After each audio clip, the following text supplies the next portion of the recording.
Okay. Really simply, I really want to say thank you to everyone for being here.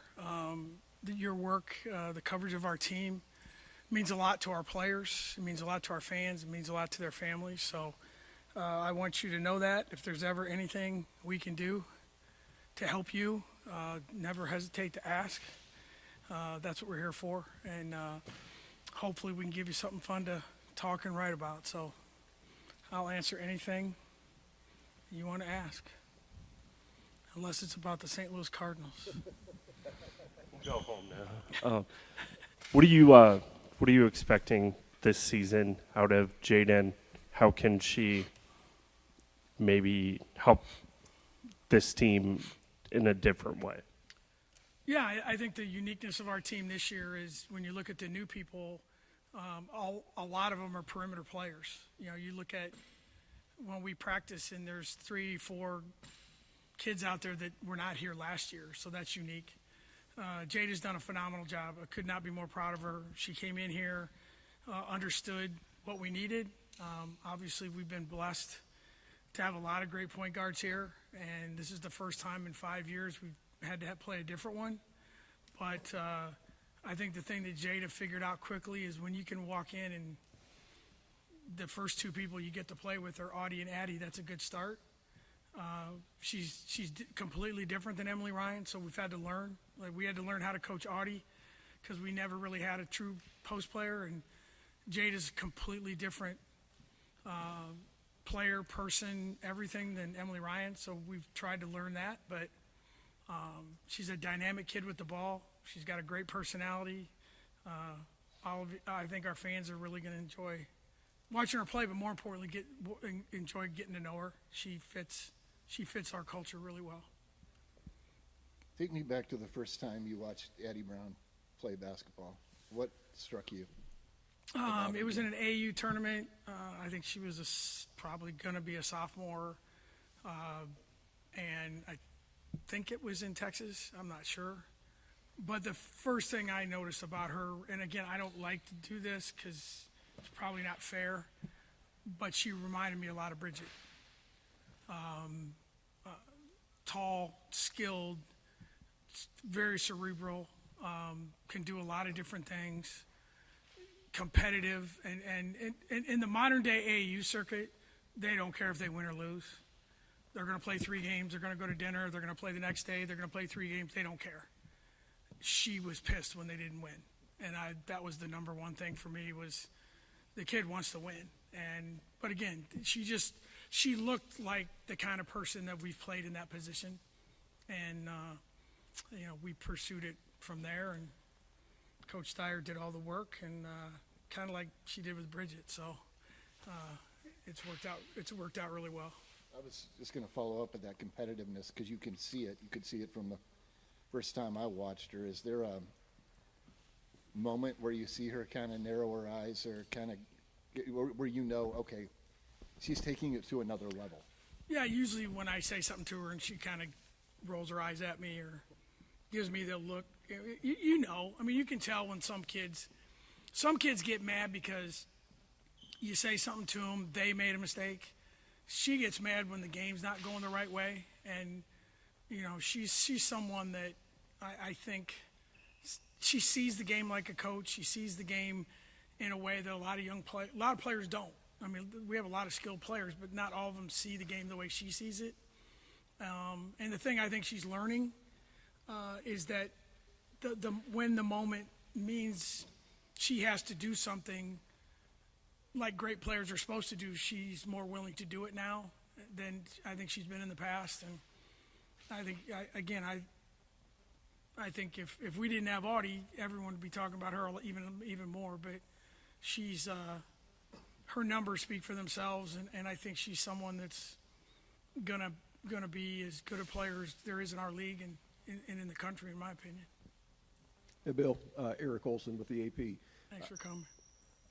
With Jada, could you, from your perspective, kind of give the narrative on how she ended up here? And then, is she just, you talk about her being different as a player, she's looking to score more maybe than what you've had previously? As far as her coming here, she went into the portal. Obviously, she went to Arizona, but she's from Kansas City, so she's very Midwest oriented. She knew Addie Brown. She had a relationship there. And the thing about the portal is it's speed dating. They get in and you got to get going. And we got her here on a visit. Her mom was with her, and amazing.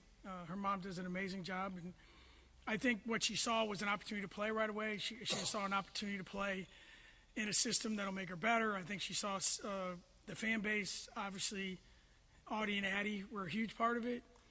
And she really liked the Big 12. I mean, obviously played 2 years in the Big 12, so she had an idea what the league was about. And then as far as her style of play, I don't know that she probably does shoot it a little more than Emily Ryan. I think the biggest thing is she's more of a downhill, speed-oriented kind of player.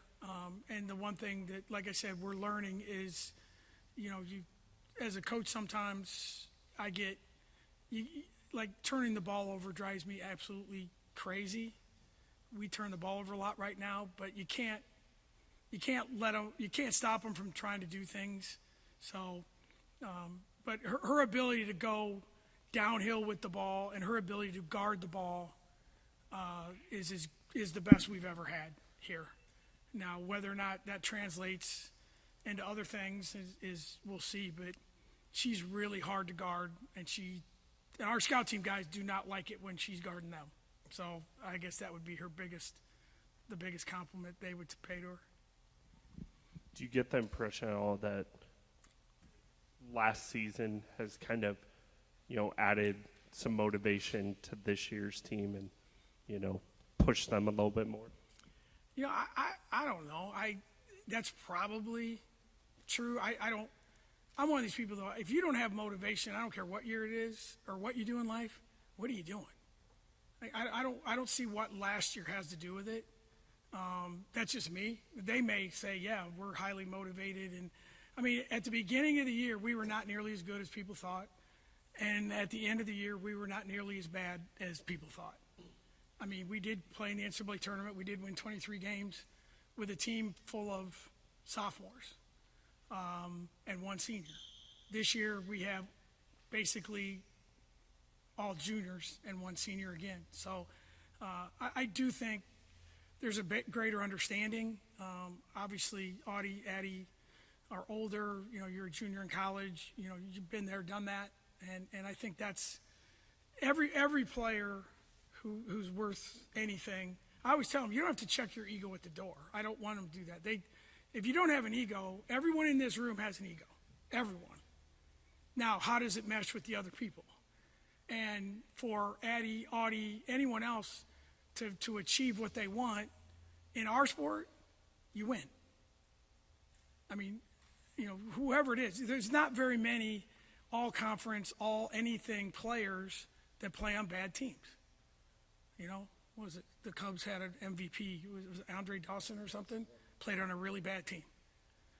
I can't think of anyone. I mean, it's always who wins. And so that's the challenge for our team every year. And hopefully this year, we're a little more mature, a little older. The newness of our team has been exciting because we do have a lot of, not just Jada and Reese, and people forget Kenzie got hurt last year, and EP's new. So, I mean, we're trying to blend that. We've scrimmaged more this year, 5-on-5, than I've ever done in my life, because we want them to play and learn how to play together. And it's been, I love our team. I mean, the people that are in this building every day are the best group of people that I've ever been around in my time here. It's not even, it's incredible, from the coaches and the staff and the managers and the scout team guys and the players. Everyone is so, and again, I know we haven't lost, and people aren't beating our ass up on Twitter because we lost, or I get that, but there is something about our team that's connected that and our staff that I really like, and hopefully that's something that'll drive us to get better and do the work we need to do to be a good team. How's Kenzie doing, and what kind of role do you envision for her this year? She's done really well. She was released. She started the first day of practice. She looks really good. She's worked really hard. Our training staff, strength staff have done a great job getting her back. And, you know, if we had a game tonight, she'd start. You know, she gives us a perimeter shooter. She gives us another defender. And, you know, she's a kid that, you know, she started and played a lot of minutes at Marquette on 2 really good teams. So she knows what this level's about. She knows what success is about. So I could not be more pleased with where she is right now, and excited for our fans to get to see her healthy. Last year they got to see her a little bit, but she was not anywhere near what she is now, and I think that's going to be a big plus for us. How is it working with a different point guard now that Kenzie's working with? Is that maybe different for her now and how she's going to play? Yeah, I think it is for all of us, really. You know, we're all learning, you know, what does Jada like? You know, we all the time, you know, it's like, Jada, what do you like to do? I always tell our players, what do you do best? And you need to learn what the other guys do best. And so how do we mesh that? And how do you look at it and say we have the best 4 or 5 combination maybe in the country? So how do you play with them? And how do the guards play with them is when Jada's going to the basket. Last year, 90% of the time when Emily Ryan went to the basket, that ball was going to get passed.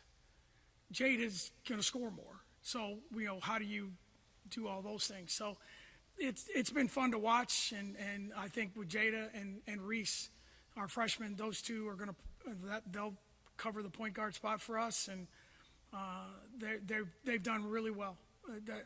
Like I said, we're in a really good spot. We haven't played yet, but both of them have done the things that we need to do to, you know, we again, Emily Ryan is the most unique, one of the most special people I've ever been around. What she did for our basketball program is one thing. What she did for our school and for me is a whole nother thing. But now it's time for her to do something else, and now she's coaching them. And what I told Jada and Reese was every minute, every second you can stand next to Emily Ryan and learn how we do things, learn how successful people do things, and learn how to play with Addie and Audie and the other guys. So it's been really good so far. Hey, Bill, a quick one is, when did Kenzie get kind of fully healthy and integrated back into the... Yeah, she had her surgery the end of December. I think it was December 30th. Had to ease her way back. She was about ready to come back in the summer and had an unfortunate ankle sprain that she was moving and missed a step and sprained her ankle. So she missed some more time. But she was not fully released to work until the first day of practice, which was September 22nd. But it is really hard to rehab. Some of you had to do things in your life. There's nothing worse. You're so isolated and you feel miserable because you want to play. And that kid did everything. And she's worked so hard to get back. And it'll be fun to see her healthy and ready to go. And now she fits in with all those juniors. So now she's in alignment with Jada, Audie, Addie, AJ, LT, Willie, all those guys. So, but September 22nd, she was here full go first day. And then with Audie, in such a high standard she's set, what does it even look like for her to get better? You know, I think that's a challenge for anyone. I don't care what you do in life. You know, you write the best story, you write a book, you do a documentary, and it's really, really good. Are you driven to do the next thing even better? Some people, that's pretty good. I'm good. You know, and it is hard to look at Audie in the face and say, you got to do this better. And she's looking at me like, I'm a third-team All-American. I scored 23 points a game. But she does want to get better, and she's got to defend better. She's got to rebound better. She's got to make free throws better. She keeps telling me she wants to shoot the 3. You got to make one. You know, but I think the bigger thing for Audie is she, now that she's a junior, you know, all great players, as they evolve in their career, they want to take on a leadership mindset, and I think that's part of it. and her story is so special. I mean, small town kid that stayed home and is making a name for herself in her home state and impacting people the way she is. And she'll get better. She's already gotten better. I mean, you look at our scrimmages, you know, we chart everything. Her numbers are ridiculous. And the other day she went 17 for 20 in a scrimmage. I don't care who you're playing against. And she's playing against 6'3", 6'4" guys. We bring guys in every day. So it's not like she's playing against the team she played against in high school. She is getting better. She wants to get better. And we need her to get better for us to make another step, and she's willing to do that. Bill, fortunately, you're old enough like me to remember Vinnie Johnson, the microwave. I'm thinking Sydney Harris kind of gave you that quality at times on the offensive end. Does she have some company there? I mean, we know what Kenzie could shoot it coming in, and how do you see her taking the next step in whatever her role will be? Yeah, we've talked to Sid, and she's even expressed like her maybe a goal for her would be to be the sixth man of the year kind of thing. That's where she fits our system. Come off the bench, make shots. We've tried to give her the Curtis Jones example, but she can play, on the wing. You know, she'll back up Addie Brown at times, but she can make shots. I mean, if she's open, it's always good. You think a lot of a kid who can shoot when they're open. If they missed, you're surprised. You're not, rather than you're surprised they made it, and we have some of those too. It happens, but. And she's a senior, and she wants to do things and impact our team. And, I think she did last year in a big way, and hopefully that'll be the same this year because she had some big games at big times for us. And I don't think there's any question, whether it's the numbers or the system, she's the best three-point shooter on our team. And when you have a really good low post player, how do they guard? Do they double-team Audie and leave her open? Or do they not? So those are the kinds of things, like I've said this many times. I spent a lot of time I did, and I still do, Purdue men's basketball. I think Matt Painter's, if not the best coach in the country, he's on the short list. And I spent a lot of time watching them play when they had Zach Edey. And it's like, all right, what are they doing? How are they getting him open, or how do the other guys score? So we've stolen a lot of stuff from him, and one of the things you notice, you better have people that can space the floor, and the only way you space the floor is you got to make a shot, and Sid can do that. What went into compiling the non-con schedule this time around? Non-conference scheduling, Coach Karp does 99% of the work. It's a miserable job. That's why I make him do it, because I can't stand it. Some of it is, obviously, you have your guarantee games. Some of it is, obviously, for us, we play all the in-state teams. And then you want to get into some kind of tournament. And, the one we got into is really good. We're going to play Marquette and then either Indiana or Gonzaga. Some of it is timing, to be honest with you. And I think, Coach, you could ask Coach Karp. We had a hard time even getting a scrimmage. Nobody wants to play here, and no one wants to play against Audie. And I wasn't stupid enough to go back to South Carolina and back to UConn again. That wouldn't have been the smartest move. So it was really hard. I mean, we still could have scheduled another game. But it's just, scheduling is one of the hardest things to do because everyone wants what's best for them. They want the date they want more money, they want it to fit, and then you start looking at the dates that are available. It's really hard, and Carp spends a lot of time. We talk a lot about it. Like as we're going through it, it's like a daily conversation. And then you add one Big 12 game at the end before Christmas, so you start looking at dates. It's really hard, but you're always trying to give. For us, it's the in-state games, and then give our players an opportunity to go somewhere nice and play in a good event, and that's what happened. That's how we ended up in the event in Florida for Marquette and Indiana Gonzaga. Between your freshmen and then transfers, what kind of roles do you envision for those newcomers?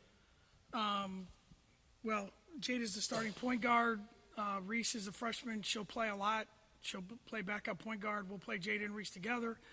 EP has done a really good job. She gives us a big guard, ultra aggressive, great on-ball defender, offensive rebound, slasher type. And then Freya's probably a little bit behind. She wasn't here this summer. And I say that, and we had a scrimmage yesterday, and she made 3 threes in about 45 seconds. Everybody went absolutely nuts. But 3 of them are in the rotation for sure, and for all different reasons. Like we added 4 players, and all 4 of them I could not be more pleased with. It's gone even better than I thought, to be honest with you. And again, I know it's early and we haven't played yet, but I've done this long enough where you know if people have the things that you need them to have, and all 4 of them do. Hey, Coach. You expect me to answer that question with a Texas jersey on? I lost the bet. Oh. I'm so sorry. That's okay. Oh, That's you right. lost. You lost. Oh, you let me down. I know. 2nd year in a row. I'm as disappointed as you are. Please really answer care. my questions. What are your expectations this season? Yeah, that's a very fair question, and one I really have never learned to answer very well. I'm not one of those people that, our goal. I'm a goal-oriented person, but not specific, because I think when you say, this is the goal, do you undersell yourself? Do you oversell yourself? What my thing is always, I want the players to have individual goals, and we build off of that. But my expectations are, it's kind of been the same since the day I got here, is we want to have a team, a program that represents our university the way they should, and represent our fan base, and where our fans come to games, and if we don't win, they're disappointed, but they're still pleased with the way we act, the way we play, the way we go about doing our business every single day. And it's like I tell our players, there's 365 days in a year. We only play 30 games. So it's like there's a lot of ways to impact success, impact the community, impact, today's a day off, but our players are doing a clinic for Special Olympics and YSS later today. There's so many things that you can do, but my expectation is it's been the same, that our fans view us as, what football's doing, what men's basketball's doing, what everyone else is doing. And I know that's not a great answer, but that's just kind of the way I view it. And I hope that we can do that. And I think this group understands that, and I think they look forward to what's in front of them. Hey, Coach. I've seen a lot of your players at various ISU sporting events throughout the fall season. I thought you were going to say you've seen him somewhere else, okay? I'm glad you kept that question going. No, Coach, but talk about supporting their fellow Cyclone athletes across all the sports, and especially they're together. They're in a group of like 4 to 5 girls every single time. How does that add to the court? Oh, it adds a lot. I think that's one of the great things about being a collegiate athlete. We schedule our practices. That's one great thing about being the head coach. I get to schedule practice time. Like we schedule so our kids go to football games. They go to volleyball games. They go to soccer games. They know, and the great thing about Stark Performance Center is they eat with all those guys. They're all together, and they interact, whatever it is. And I think that's a cool thing about being a collegiate athlete is being exposed and being around other things and enjoying the competition and supporting your. If you're not supporting fellow student athletes, how can you expect other people to support them? Like they're living the same life you're living. It's a different sport, different ball, but our kids really, really enjoy that, and I think it's great. And that's why, and we've always kind of been that way. I love. We all love going to football games. We don't get to as many men's basketball games as we'd like because of our schedule, but that's part of the experience, and hopefully, and the other part that happens is when they go, they interact with the fans, and it's a way where, some little kid can come up and take a picture with Audie. She can't on game day because Audie's playing, but if Audie's sitting at a volleyball game or a soccer game or whatever, that's all part of the way we do things at Iowa State. That's just kind of the way we go about, not just us, as a university, I think. And football the same way, men's basketball. I mean, all those sports are so committed to doing those things. So it's a lot of fun, and they enjoy it. How are you guys doing from a house standpoint? We're good. We have 13 players, and if we had a game tonight, all 13 would dress and be available to play. And that's a big thing. We don't practice today, but yesterday was the third day since the summer where all 13 people were in the building at the same time. So we're making progress. But we're good. We're really good. Our strength staff and training staff do a great job and get them out here, and so we're excited. But you guys good? And last thing for me, I really want to wish Coach Campbell best of luck the rest of the way. What he's done and with his team is amazing. Can't wait for the game next week, and certainly want to wish TJ luck as he gets started. I know they have a scrimmage tomorrow night, but it's a fun time of year to have everything going on at the same time. So thank you all for coming. If you need us, let us know. Go Cyclones. Thanks, Will.